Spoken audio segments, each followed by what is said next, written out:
예. 우리나라 시인 유화의 시 중에 오징어라는 짧은 시가 있습니다. 아주 짧은 시인데 제가 한번 읽어보겠습니다. 눈앞에 저 빛, 찬란한 저 빛, 그러나 저건 죽음이다. 의심하라 모든 광명을. 시 전문입니다. 오징어잡이 배에는 집어등이라는 것이 있습니다. 고기를 모으게 하는, 모아들이는 등을 말합니다. 이 오징어잡이 배에 집어등이 켜지면 오징어들이 모이기 시작합니다.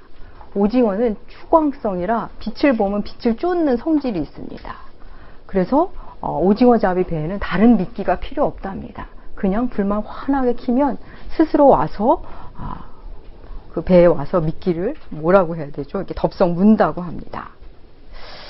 오징어들은 집어등이 켜지면 그 빛에, 밝은 빛의 유혹을 뿌리치지 못한 채 사람들에게 잡힙니다. 시인 유화는 찬란한 그 빛은 죽음임을, 그러니 모든 빛을 의심하라고 말합니다. 별 생각 없이 따라갔다가는 죽음을 면치 못할 것이라고 시인은 말합니다. 오늘날 우리는 자본주의에 길들여져서 우리의 욕망이 흘러넘쳐 비인간화 되어도 그것을 당연시 생각하는 시대가 되었습니다. 잠자는 욕망과 탐심이 자본주의라는 빛 하에서 폭로되는 그런 시대입니다. 오늘은 제10계명 남의 소유를 탐내지 말라에 대해서 함께 살펴보는 시간을 갖겠습니다. 타인의 소유를 탐내지 말라는 계명입니다. 그런데 여러분 오늘 본문을 보면서 이상하지 않으셨습니까? 남의 아내를 탐내지 말라는, 이웃의 아내를 탐내지 말라는 말씀이 들어가 있습니다. 간음하지 말라는 계명이 따로 있는데 이 계명이 들어가 있습니다. 요거를 잠깐 설명하자면 당시에는 아내도 소유로 생각했던 문화였습니다. 워낙 오래전 문화였기 때문에 우리하고는 완전히 다르죠. 아내를 소유로 물론 생각한 문화였기 때문에 요 대목이 들어간 것입니다. 제10계명의 가장 큰 특징은 앞에 다른 계명과 달리 행위에 대한 계명이 아니라 마음을 향한 계명이라는 것입니다. 내 소유가 아닌 것을 원하는 욕망, 내 몫이 아닌 것을 욕망하는 것을 우리는 탐심이라고 말합니다. 세상은 탐심 자체를 죄로 취급하지 않습니다. 탐심 때문에 유죄 판결을 받거나 탐심 때문에 감옥 가는 사람은 없습니다. 탐심 자체를 죄라고 하지 않습니다. 하지만 하나님은 하나님의 백성에게 탐심이 죄다라고 말씀하십니다. 인류 탐심이 드러나는 최초의 현장이 창세기 3장에 기록되어 있습니다. 하나님은 에덴 동산의 모든 실과를, 모든 나무의 열매를 아담과 하와에게 먹어도 좋다고 허락하셨습니다. 단 하나, 동산 중앙에 있는 선악을 알게 하는 나무의 실과만 금하셨습니다. 그런데 뱀이 하와에게 와서 선악을 알게 하는 나무의 실과를 먹으면 하나님처럼 될 거라고 말합니다. 하나님처럼 된다는 매력적인 말. 그 말을 듣고 선악과를 다시 보니 하와의 눈에 선악과가 달리 보입니다. 어떻게 보이냐면 창세기 3장 6절 우리 함께 읽으시겠습니다. 여자가 그 나무를 본즉 지혜롭게 할 만큼 여자가 그 열매를 따먹고 자기와 함께 있는 남편에게 주니 그도 먹은지라. 이른바 뱀의 말에 은혜를 받은 것 같습니다. 뱀의 말을 듣고 보니 선악과가 달리 보입니다. 먹음직해 보이고 보암직해 보이고 탐스러워 보입니다. 말이 마음을 건드렸고 마음이 행동으로 옮겨져 갔습니다. 여기서 탐스럽다라는 단어와 오늘 제10계명에 탐하지 말라라는 탐하다, 거기 나오는 탐하다가 같은 단어입니다. 첫 번째 불순종, 인류를 고통으로 몰아간 그 죄의 뿌리에는 탐심이 있습니다. 우리 탐심의 중심에는, 그 뿌리에는 하나님처럼 되고픈 그런 욕망이 다 숨어 있습니다. 권세와 능력을 갖고 누군가를 마음껏 조정할 수도 있고, 다른 사람 말 안 들어도 되고, 내 마음대로 해도 된다는 그 놀라운 자유, 그 치명적인 유혹, 그 뒤에는 하나님처럼 되고픈 욕망이 다 숨어 있습니다. 물질적인 것에 대한 탐심과 함께 보이지 않는 명예, 권력, 생활 방식 등에 대한 탐심도 우리는 갖고 있습니다. 심지어는 교회 안에서도 영적 은사나 책임도 탐심의 대상이 되기도 합니다. 더 갖고 싶고, 더 먹고 싶고, 더 누리고 싶고, 더 높아지고 싶은 욕망은 누구나 있습니다. 그래서일까요? 탐심이 팽배한 이 시대를 살고 있지만 탐심이란 단어를 사람들은 잘 쓰지 않습니다. 누구나 갖고 있는 인류 보편의 마음이기 때문에 서로 이해해주는 떳떳한 욕망이 되어버렸습니다. 누구나 가진 마음이라며 서로 이해할 뿐 아니라 부추기는 세상이 되었습니다. 하지만 누구나 이해한다고 그것이 옳거나 잘하는 것은 아닙니다. 2012년 KBS의 한 과학 프로그램 제작팀에서 욕망하는 냉장고라는 제목의 책을 출간했습니다. 욕망하는 냉장고. 냉장고 안을 필요 이상의 물건들로, 음식으로 잔뜩 쌓아두는 현대인들. 냉장고 안에 뭐가 있는지도 모를 정도로 잔뜩 쌓아두다 버리게 되면서도 다시 쌓아두어야 마음이 놓이는 현대인들, 소비자들. 점점 대형화되는 냉장고가 한국인의 욕망의 표상이라고, 욕망을 그대로 드러냄을 보여준다는 내용의 책입니다. 저도 교회 물건을 좀 저렴하게 살 요량으로 지난해 대형 마트 회원을 신청해서 가봤습니다. 첫날은 사실 매우 힘들었습니다. 자본주의의 그 엄청난 물량 공세에 저는 질식해버릴 것 같았습니다. 설명하기 어려운 무거운 마음으로 돌아온 기억이 있습니다.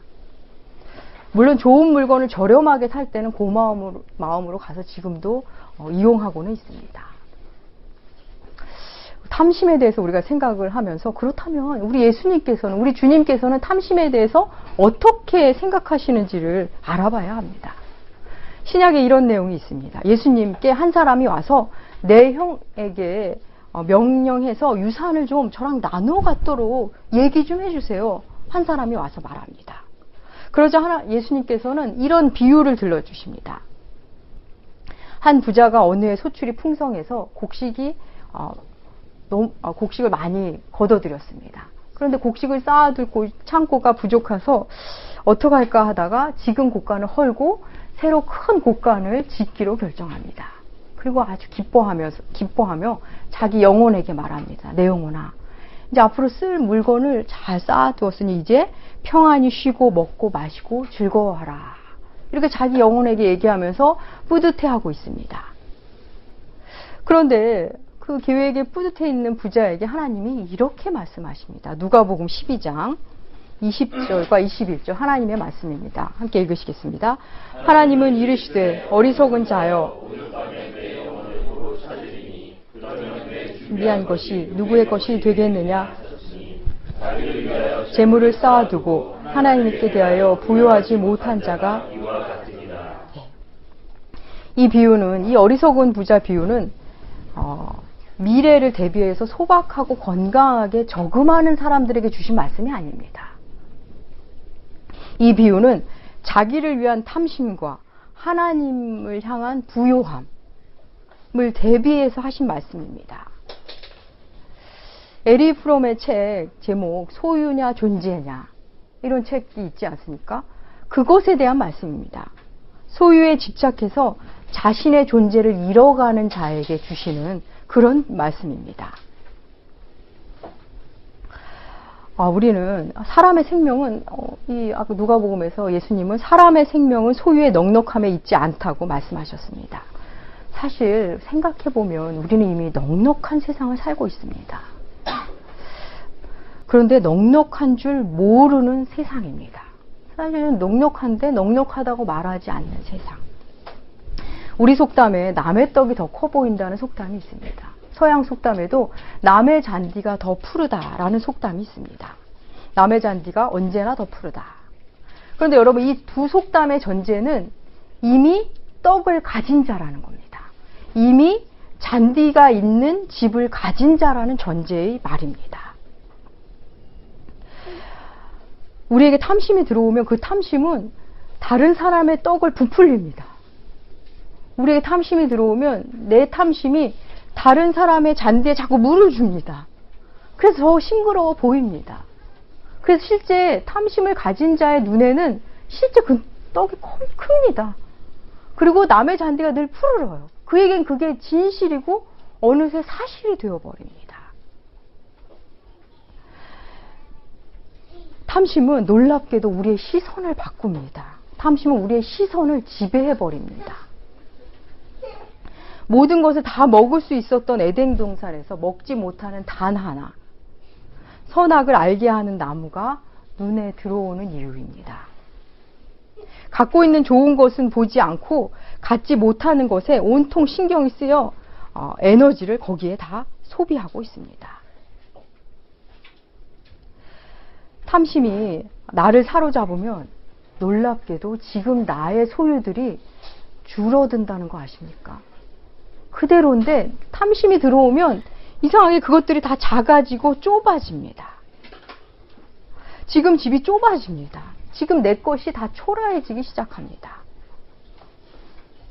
필요 이상의 소유는 일시적으로 우리를 기쁘게 할 수는 있지만 결국 또 다른 소유를 향해 안달하는 삶을 선물해 줍니다. 탐심은 그렇게 우리의 존재를 시들게 하고 빈약하게 만듭니다. 그래서 전도서 기자는 이런 말을 우리에게 합니다. 전도서 1장 7절과 8절 함께 읽으시겠습니다. 모든 강물이 바다로 흘러가도 강물은 나온 곳으로 되돌아가 거기에서 다시 흘러내린다. 만물이 다 지쳐 있으면 사람이 말로 다 나타낼 수 없다. 눈은 보아도 만족하지 않으며 귀는 들어도 차지 않는다. 사람의 탐심은 채워도 채울 수 없습니다.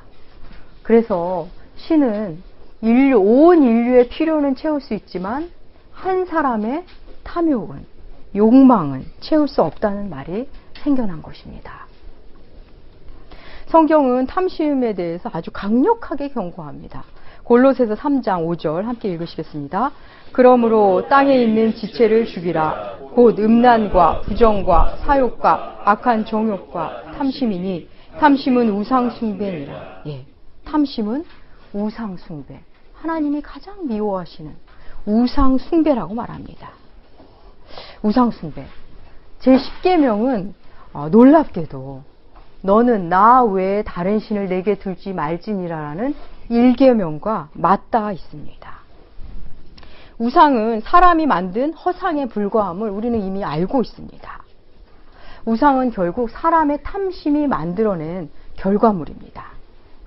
우상은 사람이 만든 신, 내 욕심을 채워줄, 내가 조정할 수 있는 신, 사람이 비나이다 지성만 드리면 들어줘야 하는 사람의 열심에 굴복하는 신입니다. 그래서 결국 우상을 조정하는 자가 사실은 신이 됩니다. 그래서 우상을 만든 사람들 자신, 우상을 섬기는 사람 자신이 신이 되는 것입니다. 모든 계명을 어기는 데는 탐심이 한 몫을 톡톡히 합니다. 계명을 지키려는 자 앞에 탐심이 언제나 길을 막아섭니다. 탐심은 부모를 공경할 시간과 물질을 묶어 놓습니다. 탐심은 때로 안식일을 범하게 합니다. 탐심은 사람의 목숨도 쉽게 생각하게 합니다. 탐심 때문에 거짓 증언도 서슴지 않게 됩니다. 탐심은 이렇게 다른 계명을 어기게 하는 것으로 반드시 흘러가게 되어 있습니다. 암세포는 뭐든지 먹어치우는 세포입니다. 우리 몸에 암세포가 우리 몸에 생기면 우리 몸을 숙주로 삼기 시작하면 지치지 않고 계속 확장해 나갑니다. 건강한 세포는 서로 상생하면서 자신이 속한 유기체와 조화를 이루어가지만 암세포는 그런 데 관심이 없습니다. 무조건 먹어치웁니다. 지칠 줄 모르고 자신을 확장해 나가다 기어이 자신의 숙주인 그 사람을 죽여야 끝이 납니다. 탐심과 암은 참으로 많이 닮아 있습니다. 탐심은 욕망 제어 장치의 고장을 일으키고 결국 자신이 죽어야 끝이 납니다. 우리는 여러 형태의 탐심을 가지지만 우리의 모든 탐심은 하나님과 늘 충돌합니다. 우상 숭배이니까 충돌하지 않을 수가 없겠죠. 내가 탐심에서 나온 그 원하는 것들은 하나님과 놀랍도록 충돌합니다. 우리의 욕망은 전염성이 강하고 또 무질서합니다. 이것을 원했다가 저것을 원했다가 또 다른 것을 또 쳐다보고 도무지 갈피를 잡을 수 없는 녀석이 탐심입니다. 저는 제가 씨름하는 대부분의 것들이 사실은 탐심으로부터 나왔음을 알게 되었습니다. 좀 더 잘하고 싶은 것, 인간적으로 보면 전혀 문제가 없는 것 같은 것들, 더 여유 있는 사람이 되고 싶은 욕심, 더 잘 사랑하고픈 것, 또 그 더 좋은 사역자가 되고 싶은 것, 겉보기에는 모두 그럴듯한 명분이지만 잘 들여다보면 제 마음 안에 탐심으로부터 나왔을 때가 있음을 제 스스로가 발견합니다. 이런저런 구실을 붙여보지만 욕심임을 말씀이 끝내 알려주십니다. 마땅히 해야 할 말들, 때때로 잘못하는 교우들에게 잘못을 지적하지 못할 때도 있는데 그것은 제가 사랑해서가 아니라, 사랑이 많아서가 아니라 갈등으로 미움받을까봐, 관계를 잃을까봐, 다른 이름의 탐심 때문임을 발견할 때 저는 저 자신에게 좌절하곤 합니다. 내 중심이 아니라 하나님 말씀이 중심이 되어 행동해야 하는데, 그래서 어떤 부분은 좀 욕도 먹고 미움도 받아야 하는데 쉽지 않은 것은 제 마음 안에 탐심이 있기 때문입니다. 그래서 제가 하는 씨름 중 절반 이상은 탐심과의 씨름인 경우가 많습니다. 제 10계명은 우리에게 자족을 촉구하는 계명입니다. 우리의 탐심은 내가 지금 만족하지 않는다는 증거입니다.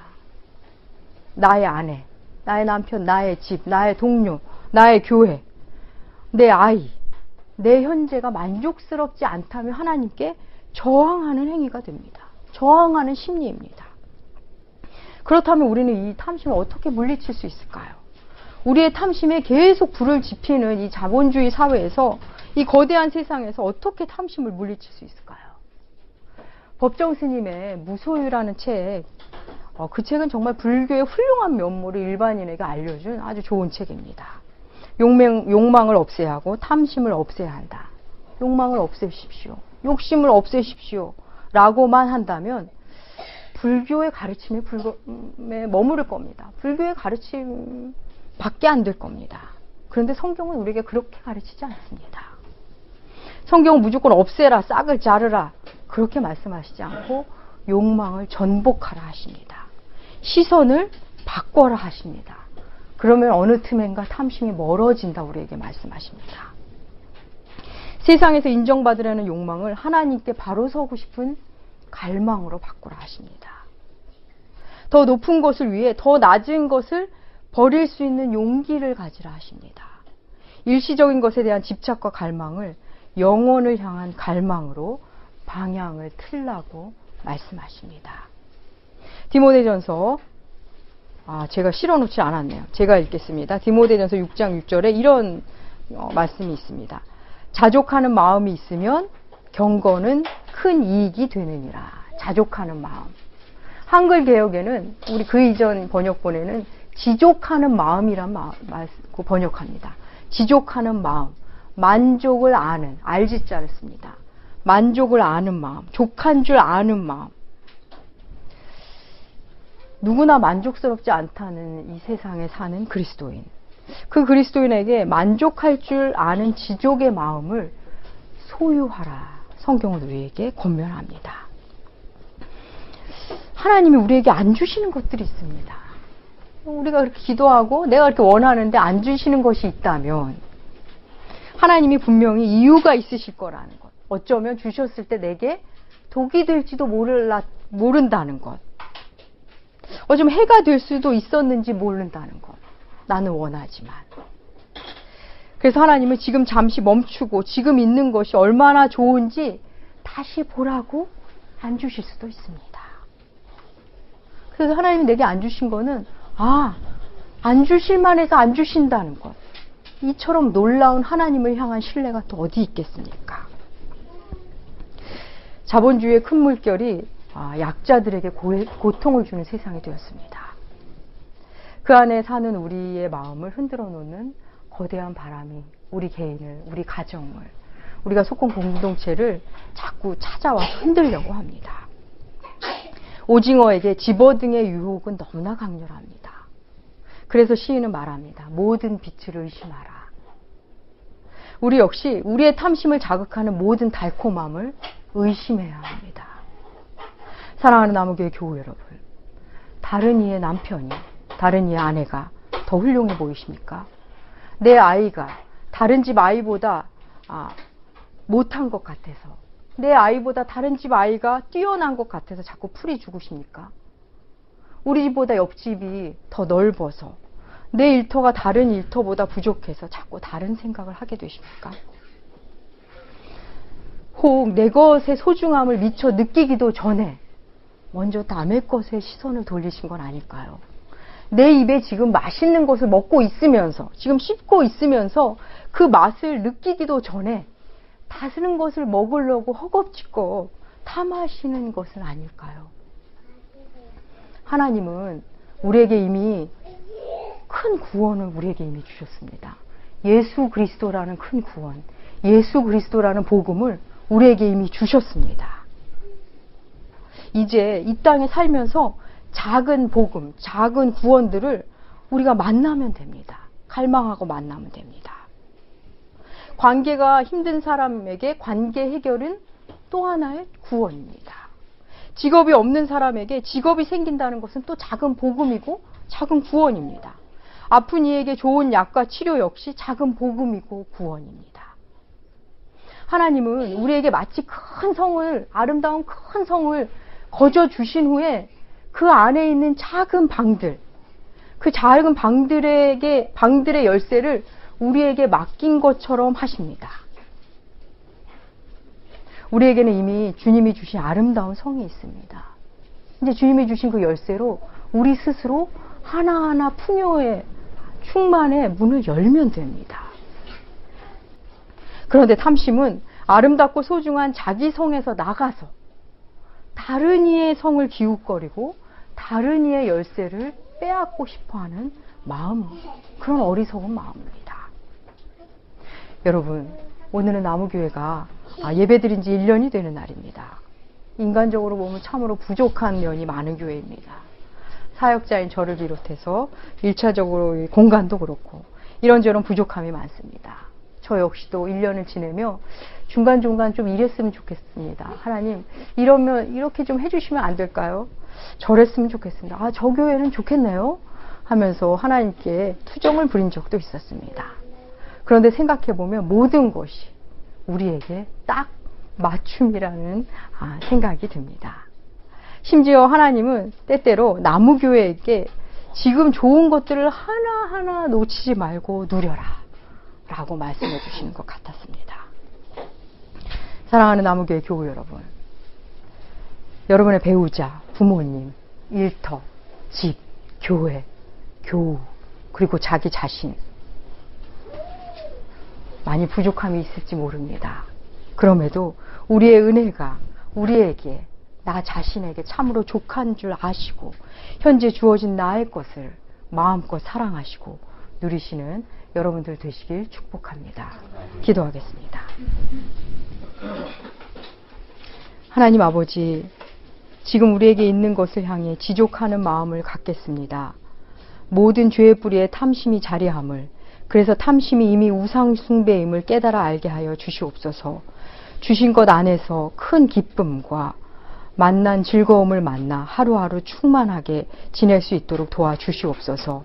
감사드리며 존귀하신 예수님의 이름으로 기도합니다. 아멘.